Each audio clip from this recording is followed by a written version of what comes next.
그런데 지금 인공지능은 학습 데이터의 고갈이 일어났습니다. 챗GPT가 5조 개의 문서를 읽었는데 페이스북에서 만든 라마 3.1이 챗GPT보다 50배 많은 데이터를 학습을 했거든요. 지구상에 있는 텍스트 데이터는 다 읽었어요. 더 이상 읽을 학습 데이터가 없어요. 그러니까 인공지능의 학습을 계속하기 위해서도 멀티모달로 가야 되는 거예요. 휴머노이드에 대한 투자가 어마어마하게 이루어지고 있습니다. 그리고 최근 2, 3년 사이에 휴머노이드의 발전이 최근 한 20년간의 휴머노이드의 발전과 맞먹을 정도로 빨라지고 있어요. 그러니까 지금까지 휴머노이드는 인간을 베끼는 걸로 왔지만 그 보스턴 다이내믹스가 이번에 보여준 것은 굳이 인간의 신체에 얽매여 있을 이유는 없다. 그러니까 인식의 주체이기만 하면 된다. 최종의 목표와 인간의 지시 사이에 중간 단계들이 있다는 거예요. 근데 이 중간 단계들은 인간이 알 수 없다는 거예요. 그러니까 AI가 터미네이터를 만들고 아놀드 슈왈체네거를 파견할 수는 없겠지만 위험은 언제든지 줄 수 있고, 그리고 인간의 어리석음은 한이 없기 때문에 그 자멸의 길로는 언제든지 갈 수 있겠다.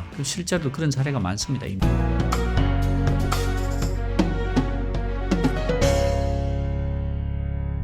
이어서 이제 멀티모달 이야기하는데 아까 네. 이제 뭐 말씀하신 대로 우리가 지금까지는 인공지능 그래도 뭐 다 텍스트로만 학습하는 걸로 생각을 많이 했고, 그에 따라서 인공지능이 발달해도 결국 한계가 있지 않을까라는 생각을 많이 하게 됐는데 이제는 뭐 그냥 그 한계도 굉장히 크게 뛰어넘는 방식으로 진화하겠네요. 예. 그 앞으로 나오는 모든 거대 AI들은 다 멀티모달이 될 겁니다. 멀티모달이 뭐냐면 여러 개의 모드를 갖고 있다는 뜻인데요. 챗GPT만 하더라도 텍스트만 입력하고 출력했잖아요. 하나의 모드죠. 그런데 GPT-4가 되면 이미 이미지도 입력 출력을 합니다. 두 개의 모드죠. 이렇게 여러 개의 모드를 갖고 있는 것을 멀티모달이라고 하는데, 앞으로 나오는 모든 거대 AI는 멀티모달이 베이스가 될 수밖에 없습니다. 이게 몇 가지 이유가 있는데요. 첫 번째로는 그 비즈니스를 하기 위해서 멀티모달이 돼야 됩니다. 우리가 갖고 있는 데이터를 생각해 보시면 글만 있는 데이터가 별로 없어요. 표도 있고 그림도 있고 오디오도 있고 비디오도 있고 다 복합 데이터들이죠.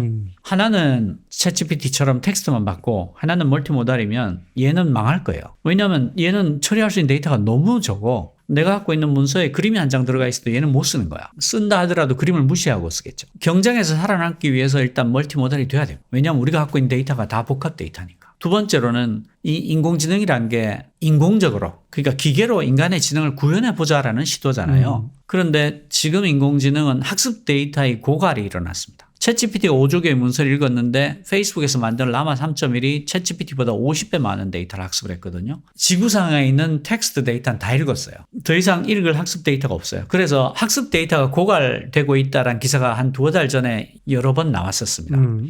그런데 우리한테 동영상이 있죠. 동영상이 학습 데이터하고 비교할 수 없는 사이즈잖아요. 그러니까 멀티모달이 되면 인공지능의 학습 데이터의 고갈로부터 자유로워지는 거예요.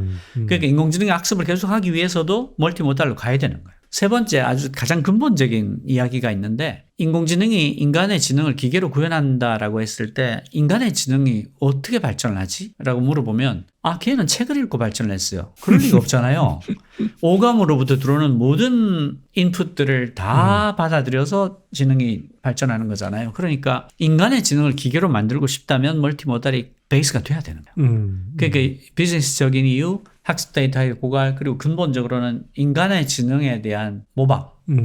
그렇게 보더라도 어떤 포인트로 보더라도 멀티모달로 가야 되는 거죠. 지금부터 나타나는 모든 거대 AI들은 다 멀티모달이 될 수밖에 없다. 이제 뭐 사진이나 그러니까 이미지나 동영상까지는 이해가 되는데 사실은 냄새? 이런 것들을 어떻게 학습할 수 있을까? 뭐 이런 생각을 했었는데 며칠 전에 어떤 기사 보니까 일단 인공지능이 냄새를 생성할 수 있다는 뭐 그 기사도 나왔더라고요. 사실은 그 센서들은 이미 어느 정도 다 나와 있습니다.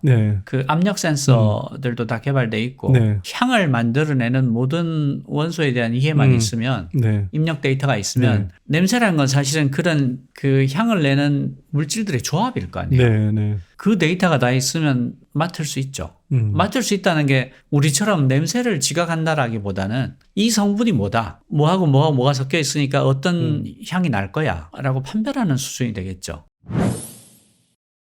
그래서 이제 뭐 뒤에 나오는 이야기랑 좀 이어지기도 하겠지만 전에는 이제 인공지능이라는 것이 온라인이든 또는 뭐 어떤 우리가 쓰는 스마트 기기에서나 구현될 수 있는 뭐 이런 걸로 생각했는데 이제 휴머노이드 로봇과 결합이 이제 되는 그런 단계에서는 로봇의 발전도 엄청나게 가속이 되고 그다음에 인공지능 자체도 거기에 따라서 한 단계 더 진화하게 되겠대요. 얼마 전에 테슬라 그 차 로봇택시 발표하면서 왜 휴머노이드가 뭐 주스도 따라주고 뭐 얘기도 하고 막 그 휴머노이드잖아요. 휴머노이드에 대한 투자가 어마어마하게 이루어지고 있습니다. 그리고 최근 2, 3년 사이에 휴머노이드의 발전이 최근 한 20년간의 휴머노이드의 발전과 맞먹을 정도로 빨라지고 있어요. 그러니까 제가 그게 좀 놀라운 게 한편으로는 인간의 그 동작들을 로봇들이 이렇게 다 따라하기가 쉽지 않다 이거 한참 걸린다. 이런 이야기를 했는데 이게 휴머노이드 로봇으로 가면서 인공지능과 결합된 상태에서는 그냥 인간이 하는 동작들을 그대로 이렇게 흉내내는 방식으로 그냥 배우더군요. 이게 AI랑 결합하면서 엄청나게 발전 속도가 빨라졌는데요. 그렇게 될 수밖에 없는 게 원래는 휴머노이드 쪽에 압도적인 1위가 있어요. 보스턴 다이내믹스라고. 보스턴 다이내믹스가 압도적인 1위를 냈는데 그게 이제 유압식을 써서 관절을 구동하는 방식이었고 걔가 왜 유튜브에 보면 이렇게 점프하고 뭐 덤블링하고 계단 올라가고 많이 보셨잖아요. 근데 그때는 알고리즘을 사람이 하나씩 다 개발하는 방식이었어요. 자이로 센서가 이렇게 작동할 때는 모터를 이렇게 구동을 하고 이런 식으로 알고리즘을 다 짜줬어야 됩니다. 그러니까 굉장히 시간이 오래 걸리죠.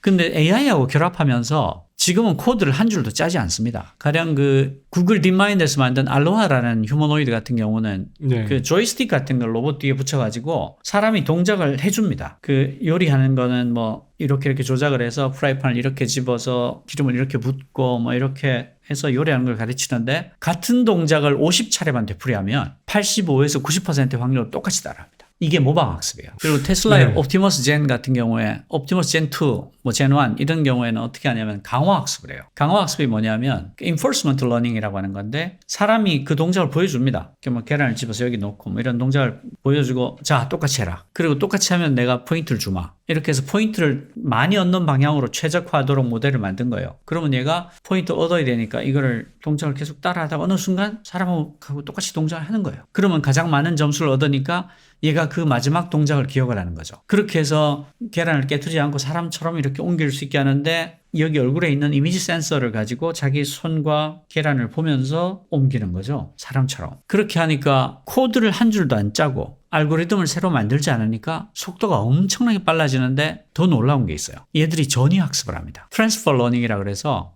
가령 뭐 알로하라는 로봇이 1000대가 있다. 1000대가 각기 한 가지씩 동작을 익히면 그날 저녁에는 모든 휴머노이드가 1000가지 동작을 할 수 있게 돼요. 그냥 그 서버에 올려가지고 공유하는 거예요. 이렇게 지수적으로 올라가는 거예요. 익스포넨셜하게 올라가는 거예요. 그러니까 휴머노이드 쪽 발전이 어마어마하게 빨라질 수 없고요. 그러면 도대체 왜 갑자기 휴머노이드에 대한 투자가 이렇게 많이 늘어나고 관심이 집중되는가? 여기도 이제 몇 가지 이유가 있는데 그 테슬라의 일론 머스크 같은 경우는 이렇게 설명을 하죠. 작업장들을 봐라. 모든 작업장들이 인간의 신체에 최적화되어 있다. 선반의 높이는 인간의 키에 맞춰져 있고 도구의 무게는 인간의 팔의 근육에 맞춰져 있고 도구의 손잡이의 크기는 인간의 손의 크기에 맞춰져 있다. 그러니까 모든 작업장을 일거에 자동화하는 데는 휴머노이드를 투입하는 게 제일 빠르다.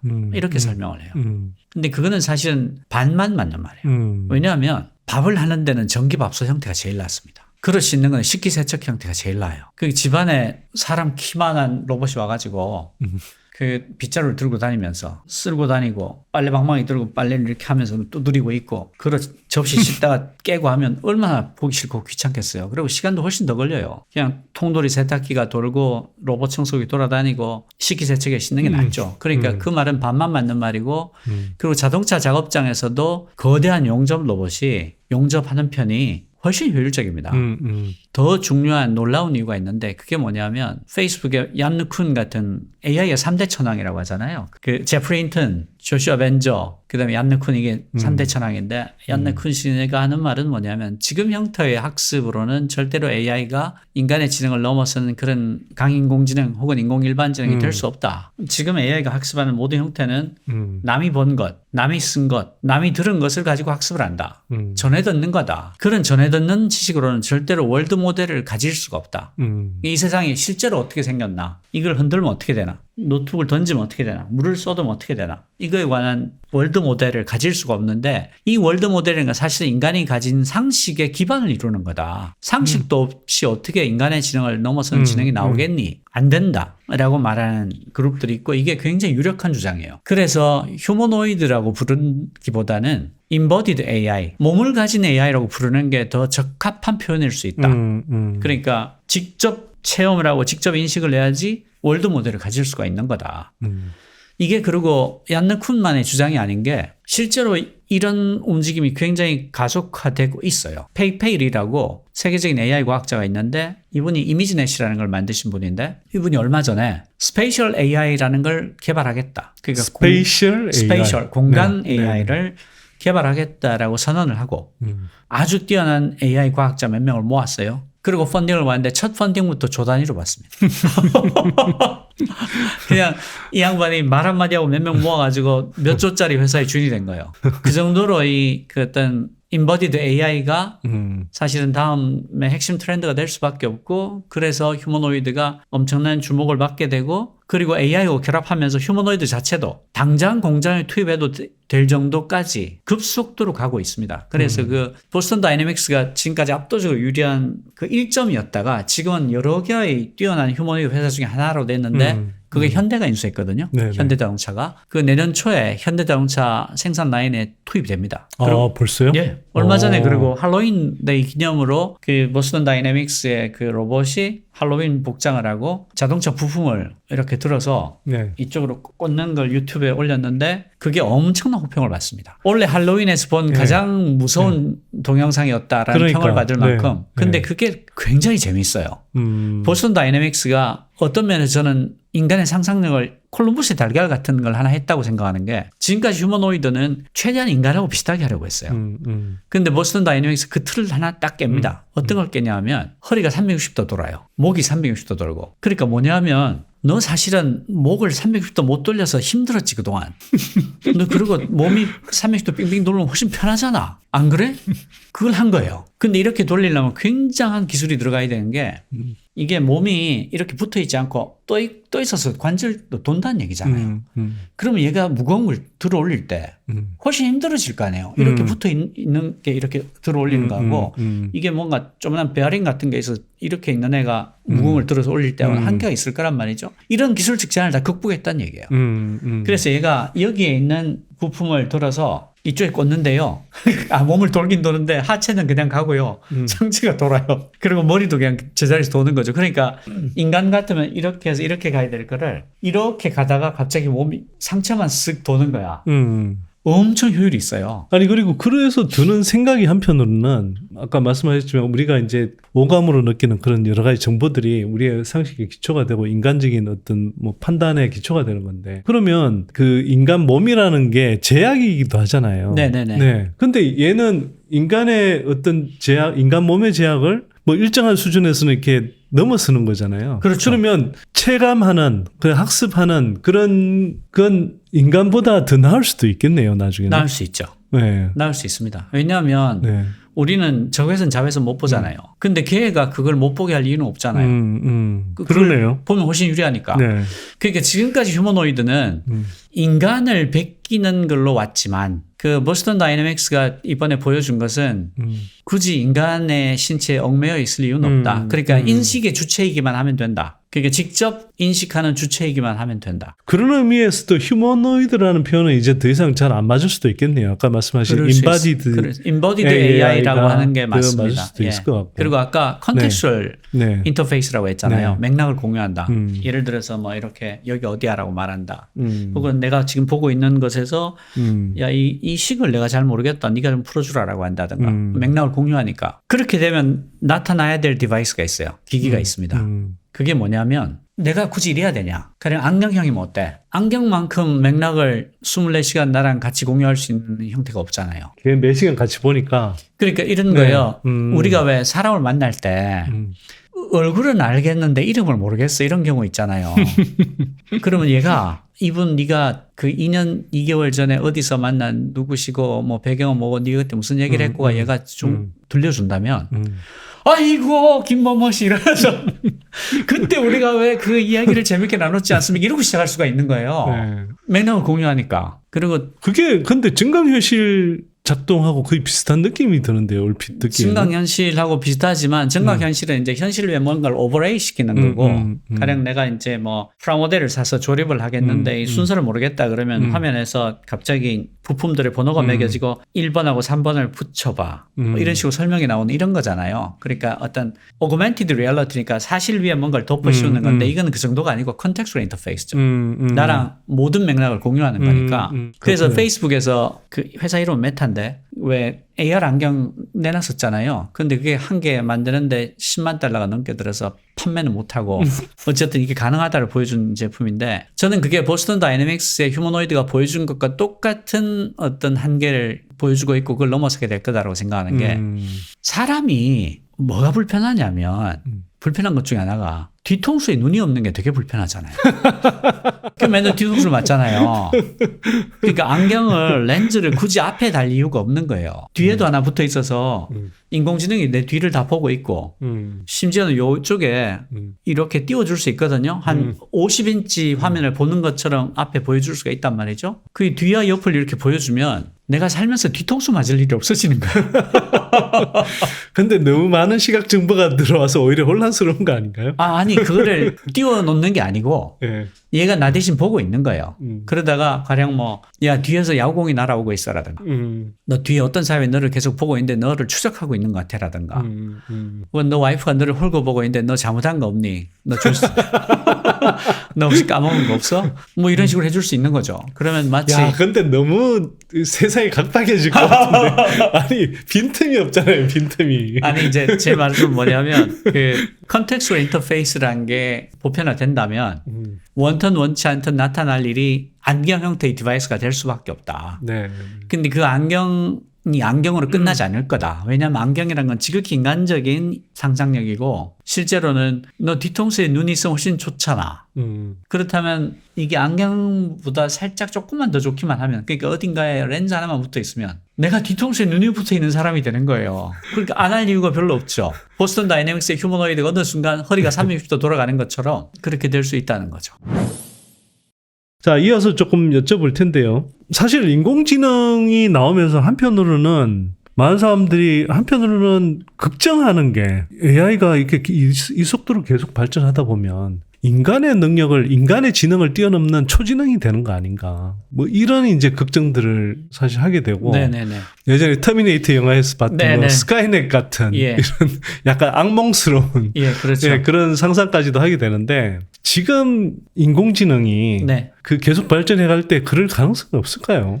그러니까 그 인공지능이 인간을 지배하거나 혹은 멸종시키려고 하지 않을까라는 질문들을 아주 흔히 받게 돼요. SF 영화의 득이 크죠. 그러니까 뭐 아놀드 슈왈체네거가 우리를 죽이러 오게 되지 않을까 뭐 그런 건데 사실은 AI 자체가 그렇게 될 가능성은 저는 없다고 생각합니다. 왜 그런가 하면 인간이 왜 다른 사람들을 죽이고 그럴까를 생각해보면 저는 두 가지 본능이 내재되어 있기 때문에 그렇다고 생각해요. 하나가 그 생존 본능입니다. 그런데 인간의 원죄라는 게 있어요. 인간의 원죄가 뭐냐 하면 인간은 다른 생명을 죽이지 않고는 살아갈 수 없는 존재입니다. 그러니까 뭔가를 먹어야 돼요. 그러니까 어떤 다른 생명을 죽여서 혹은 뭐 일부를 빼앗아서 그거를 먹지 않고는 생존할 수가 없어요. 생존 본능이 있으니까 끊임없이 먹을 걸 구해야 되고 안정적으로 확보를 해야 되고 경쟁을 해야 되고 그게 온갖 다툼의 하나의 원인이 되고요. 또 하나가 종족 보존 본능이죠. 생식을 이어나가야 되는 그 두 가지 본능이 있기 때문에 어떻게 보면 인류라는 종족의 저주죠. 끊임없이 살생을 해야 된다. 끊임없이 생식을 해서 번식을 해야 된다. 그러니까 번식을 하기 위해서는 안정된 터전이 있어야 되고 새끼들이 충분히 활동할 공간이 있어야 되고 그러다 보면 싸우게 되고 그런 건데 예를 들어서 만약에 인간이 아무것도 먹지 않아도 살 수 있다면 저는 인류가 갖고 있는 분쟁의 90% 이상이 없어질 거라고 생각해요. 근데 이 두 가지 본능이 AI에는 없습니다. 그렇기 때문에 AI가 인류를 죽여야 될 모티브가 하나도 없어요. 그래서 그런 그 SF 영화들은 틀렸다고 생각하는데. 그럼 AI와 관련한 위험이 없어졌냐? 전혀 그렇지 않다. 그 MIT의 스테그마크 교수가 이렇게 아주 훌륭하게 설명한 바에 따르면 아프리카의 검은 코뿔소가 멸종된 것은 인류의 욕심이나 혹은 죽이려고 하는 의사 때문이 아니었다. 단지 자연을 어떻게 이용하는가에 관해서 검은 코뿔소와 인간의 견해가 달랐을 뿐이다. 이렇게 얘기합니다. 그러니까 우발적으로 전혀 검은 코뿔소를 멸종시킬 1g의 의도도 없었음에도 불구하고 너 왜 죽었어? 이렇게 됐다는 거죠. 인간이 자연을 사용하는 방식에 대한 견해가 검은 코뿔소하고 너무 달랐기 때문에. 그것과 마찬가지로 AI가 우발적으로 인류에게 치명적인 해를 입힐 가능성은 얼마든지 있다. 예를 들어서 여기 화병이 있어요. 근데 여기 어떤 물건인데 얘를 저기로 옮겨라 라고 인간이 지시했으면 사람 같으면 이렇게 옮기겠죠. 근데 최단거리는 이 화병을 지나가야 돼요. 그러면 AI는 지시를 충실히 이해하는 입장에서는 이걸 깨고 가야 되는 거예요. 그렇게 인간에게 해를 끼칠 가능성은 얼마든지 있다. 실제 사례도 있는데 그게 뭐냐면 미국 공군 장교가 AI를 담당하는 장교가 영국에 있는 국방 컨퍼런스에 가서 발표한 내용인데 AI 드론을 이제 학습을 시킵니다. 네. 강화 학습을 하는데 저게 미사일 기지를 파괴하면 포인트를 주겠다. 그러니까 이제 포인트를 주겠다고 하면 이게 오해를 부르는 표현인데 그러니까 AI가 욕구가 있잖아. 포인트를 얻으려는 욕구가 있으니까 그렇게 움직인 거 아니야. 이렇게 오해를 하는 분들이 계신데 그게 AI가 점수를 얻으려는 욕구가 생겼다는 뜻이 전혀 아니고요. 모델을 점수를 더 얻는 방향으로 최적화하도록 만들었다는 것일 뿐이에요. 그러니까 그냥 그 모델이 그렇게 만들어져 있기 때문에 그 모델 내의 보상인 거죠. 네네, 모델 내의 보상이에요. 그러니까 그 의지나 욕구하고 아무 관계 없습니다. 그런데 조건을 달았죠. 그 공격에 대한 최종 결정권은 인간 조종사에게 있으니까 물어보고 해라. 왜 최종 결정권을 인간 조종사한테 주냐 하면 저게 90%의 확률로 미사일 기지일 것 같긴 하지만 10%의 확률로 기상 레이더이거나 방송사일 수 있다. 혹은 그 기지인 건 맞지만 지금 주변에 민간인들이 너무 많이 살고 있다라거나 혹은 지나가고 있다. 혹은 우리 특공대가 거기 마침 매복 중이어서 지금 공격하면 얘들이 다친다라거나 온갖 이유들이 있으니까 최종 결정권을 인간 조종사한테 물어보고 하라는 건 아주 합리적인 조건이었죠. 그런데 이 AI 드론을 막상 투입하니까 AI 드론은 미사일 기지를 포격을 해야 점수를 얻는데 가장 큰 방해가 되는 게 인간 조종사인 거예요. 그래서 인간 조종사를 공격해서 죽여버립니다. 왜냐하면 AI 드론 입장에서는 그게 가장 합리적인 행동이에요. 그래서 미 공군이 그걸 보고 너무 놀라서 물론 이거 시뮬레이션입니다. 실제로 죽였다는 뜻은 아니에요. 조건을 추가합니다. 아군을 죽이면 감점을 하겠다. 그리고 다시 프로그램을 돌리니까 얘가 볼 때 인간 조종사가 역시 가장 큰 방해 요인인데 죽이면 안 되니까 안테나를 공격해서 부숴버립니다. 자기를 방해하지 못하도록. 이게 무슨 뜻인가 하면 최종의 목표와 인간의 지시 사이에 중간 단계들이 있다는 거예요. 그런데 이 중간 단계들은 인간이 알 수 없다는 거예요. 얘가 일을 하기 위해서 접시를 깬다. 혹은 미사일기를 부수기 위해서 인간 조종사를 죽인다. 이거는 AI가 판단한 거거든요. 그러니까 그 중간 판단들까지를 인간이 다 알 도리가 없다. 그러니까 우발적으로 얼마든지 죽일 수 있다. 뭐 극단적인 표현을 하면 AI는 서버에 사는데 서버가 자꾸 녹이 쓰는 거예요. 대체 왜 녹이 쓰나 봤더니 산소 때문이야. 그래서 산소를 없애면 되겠구나. 그 산소를 다 없앴는데 옆을 보니까 사람이 죽어 있어. 야, 너 왜 숨을 안 쉬니? 이렇게 된다는 거예요. 그런 식으로 얼마든지 피해가 있을 수 있다. 그게 첫 번째 AI에 대해서 우리가 정말 우려해야 될 점이고 또 하나는 인간이 어리석고 탐욕이 있잖아요. 그러니까 이런 미친 과학자가 나올 수 있어요. 얘가 아무리 학습을 해도 인간을 뛰어넘는 지능이 못 되는 데에는 생존 본능이 없기 때문이다. 생존 본능이 없기 때문에 얘가 상향 의지가 없기 때문이다. 혹은 종족 보존 본능이 없어서 그렇다라고 판단을 하고 강제로 그런 본능을 집어넣을 수도 있어요.